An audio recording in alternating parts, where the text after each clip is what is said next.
오늘 우리에게 주시는 말씀은 창세기 17장 15절에서 27절 말씀입니다.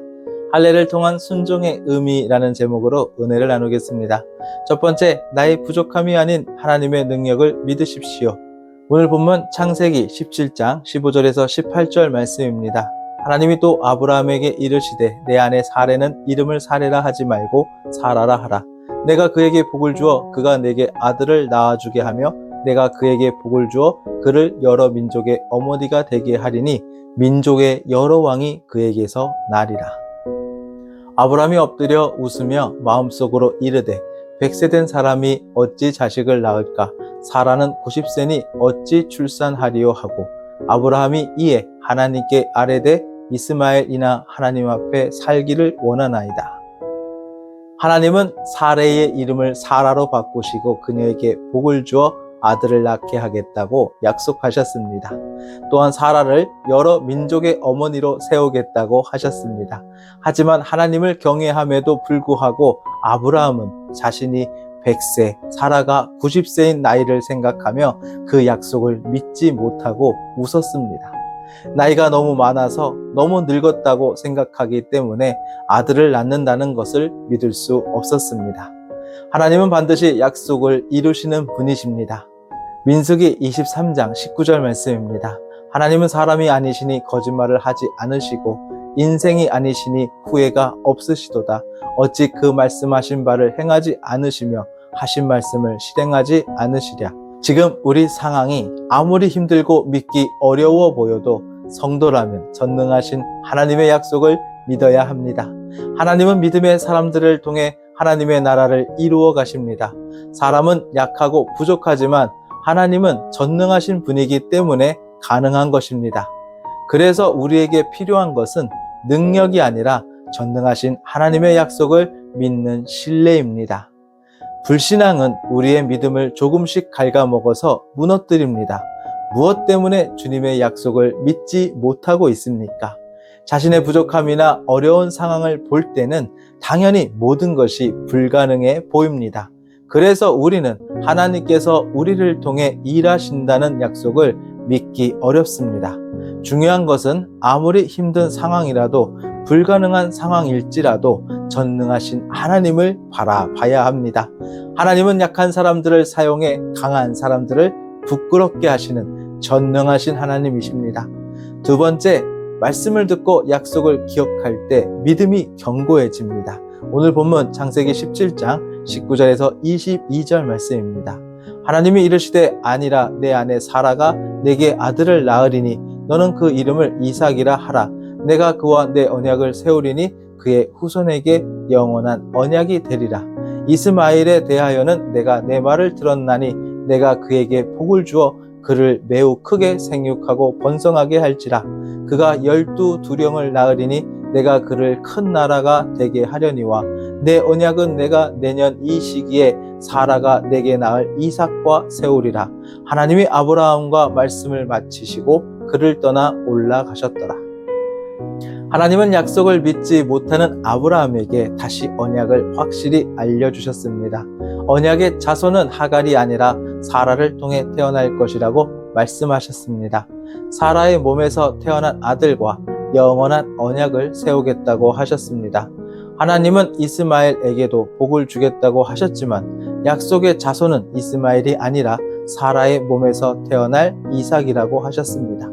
하나님은 이 말씀을 2번이나 반복하시며 아브라함의 믿음을 회복시켜 주셨습니다. 우리도 하나님의 말씀을 자꾸 듣고 약속을 기억할 때 믿음이 다시 살아나고 강해지는 것입니다. 믿음은 하나님의 말씀을 듣는 데서 생기기 때문입니다. 로마서 10장 17절 말씀입니다. 그러므로 믿음은 들음에서 나며 들음은 그리스도의 말씀으로 말미암았느니라. 우리는 무엇보다 예수님을 바라봐야 합니다. 예수님은 구약에서 학수고대하던 기다리던 하나님의 약속을 이루신 분이기 때문입니다. 예수님은 우리 믿음을 확실하게 해주시는 분입니다. 우리가 복음을 들을 때 믿음이 더 견고해지는 것입니다. 매일 하나님의 말씀을 묵상하고 있습니까? 믿기 어려운 순간에도 하나님의 약속을 붙들고 있습니까? 우리의 믿음은 자주 흔들리고 하나님의 약속을 잊어버리기 쉽습니다. 그래서 바쁘고 힘들어도 말씀 묵상을 멈추지 말아야 합니다. 말씀 묵상을 멈추지 않을 때 믿음의 주여 온전케 하시는 예수님을 바라볼 수 있기 때문입니다. 성도는 예수님을 바라볼 때 어려운 상황에서도 소망을 가질 수 있고 흔들리지 않는 믿음을 가질 수 있는 것입니다. 세 번째, 진짜 믿음은 말씀에 즉시 순종하는 것입니다. 오늘 본문 창세기 17장 23절에서 27절 말씀입니다.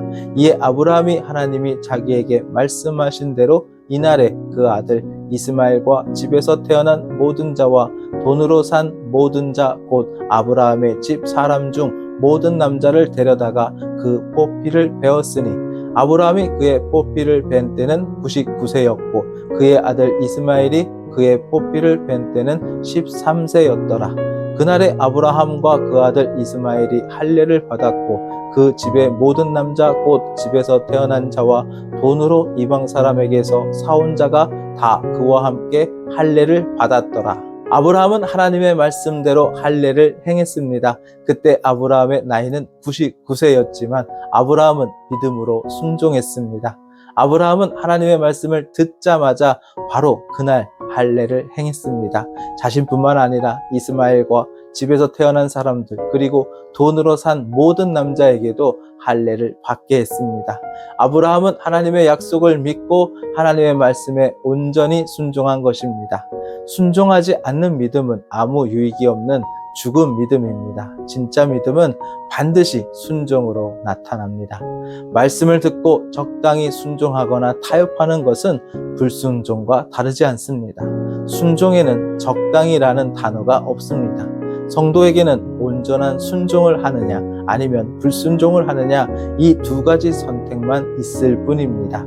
여러분이 순종하지 못하고 있는 말씀은 무엇입니까?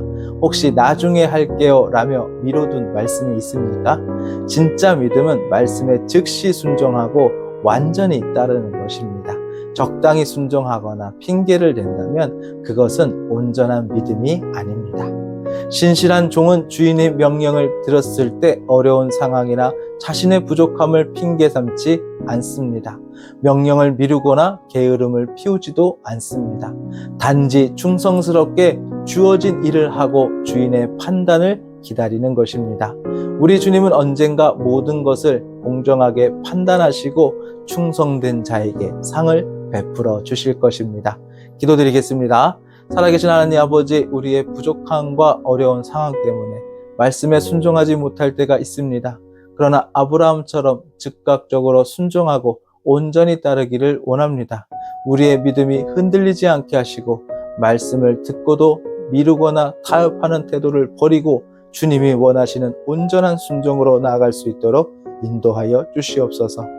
믿음의 주여 온전케 하시는 예수님을 바라보며 어떤 환경에서도 흔들리지 않는 믿음을 갖게 하시고 소망을 품게 하시옵소서. 예수님의 이름으로 기도드립니다. 아멘.